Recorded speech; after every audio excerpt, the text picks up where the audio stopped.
We are back with a Fox News alert. President Trump is telling Iran, quote, the clock is ticking. After speaking with Israeli Prime Minister Benjamin Netanyahu earlier today, reports suggest the U.S. and Israel could take military action against Iran as soon as tomorrow. Ashley Webster joins us live from Tel Aviv with the latest. Ashley?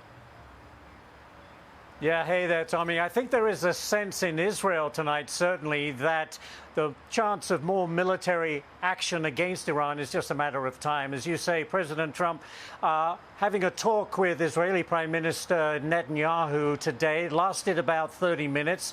Shortly after that meeting, President Trump taking to social media, warning Iran, look, the clock is ticking. Time is of the essence, he put it. Meanwhile, Netanyahu himself holding a security cabinet meeting, a smaller version of that because it was just with his top military leaders and advisors as they decide their next step. It is believed that the U.S. and Israel are certainly making intense preparations, as one person put it, for renewed attacks against Iran. But Iran's foreign minister says that makes no sense. Take a listen. An attack on our nuclear facilities has already taken place once, and they claim they completely destroyed them. Yet now they are once again talking about attacking the facilities. These contradictory statements truly indicate the depth of America's confusion regarding their objectives in this war. And meantime, the logjam in the Strait of Hormuz continues. No relief in sight. More than 1,500 commercial ships stuck in this very vital waterway. And later on today, meantime, the logjam of ships continuing with Iran saying it will continue to make plans to charge tolls, which is not sitting well with the U.S. Meantime, authorities in Abu Dhabi say a drone attack caused a fire to close a nuclear power plant just west of the city. The UAE saying, look, the targeting of a power plant, whether it's by a principal perpetrator, they say, or one of its proxies, is a dangerous escalation. And that is an understatement, I believe. Tommy, back to you. Ashley Webster, thank you so much. My pleasure. All right, Joey, bringing it back out to the table. We talked about it yesterday. It seems like it's even closer than it was yesterday. President Trump, seems a little antsy to do something, to make a move. What do you think the chances are we see some action this week? If all things stay the same, I think it's pretty high. I know President Trump, I mean, our biggest concern for us right now is just depletion of our weapons. We've used a lot of certain things like TACMs, Patriots, THAADs, things that take a little bit longer to replenish that we would need, cruise missiles, things that we would need if China were to make a move or something like that. So that's a concern, and I'm sure they've taken some time to count some beans and bullets and have a plan for that. Because ultimately we'll spend as much money as we need to save our own lives. You saw what we spent to go capture a pilot or retake a pilot so we wouldn't be captured. So that's a concern. But can we win the war? Do we have what it takes to win the war? Of course. Whether we do it from the sky or a landing, it's just what do we spend? What are we willing to spend to do it? And Iran sits there, and if they're backed into a corner, what other option do they think they have? So it feels like we're on an inevitable path unless something like China comes in and says, hey, we're taking your lifeline away. I don't know what off-ramps there are at this point.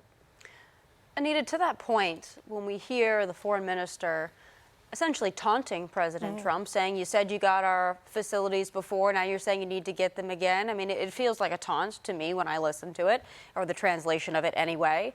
You mentioned the commercial break. It doesn't feel like Iran is scared. Maybe that's a posture. I'm sure it is. But what do you think their calculation is here? Well, I don't know. I guess they didn't read the president's Truth Social post. But in the post, he says, clock is ticking. They better get moving fast or there won't be anything left of them. Time is of the essence. I mean, we've seen President Trump make these threats before and carry them out. So they should know by now that when the president says he's going to do something, he's going to do it. And then the other question here is, how long can Iran hold on in this economic state that they're in?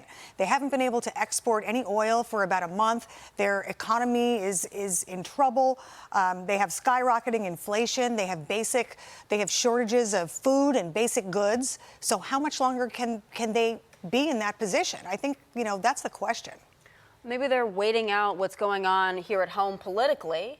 Maybe they're waiting out more infighting and more Democrats bad-mouthing this excursion.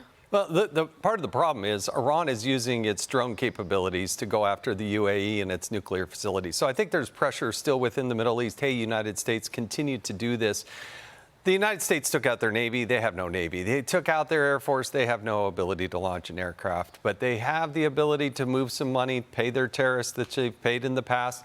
And they do have the ability to launch these low-tech drones and do these little pinpricks, which are quite annoying. And certainly if you're trying to move through the Strait of Hormuz, these ships, that can be deadly. And so there is a lot there. But I tell you, the president can walk and chew gum too, and he has been doing a lot. I love what he did in Nigeria. We will not get enough credit or enough attention because of everything going on in Iran, but he said, when he took out al-Manuki, who is the #2 ISIS leader, that was kinetic action in Nigeria. As I said yesterday, 1 out of every 5 people in Africa live in Nigeria. That is a strong message. Hey, terrorists, you got to stop picking on Christians. You got to stop picking on school kids and little girls.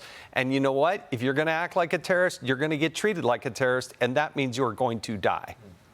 Joey, we'll let you finish out this discussion here as we're, on the eve of a new week.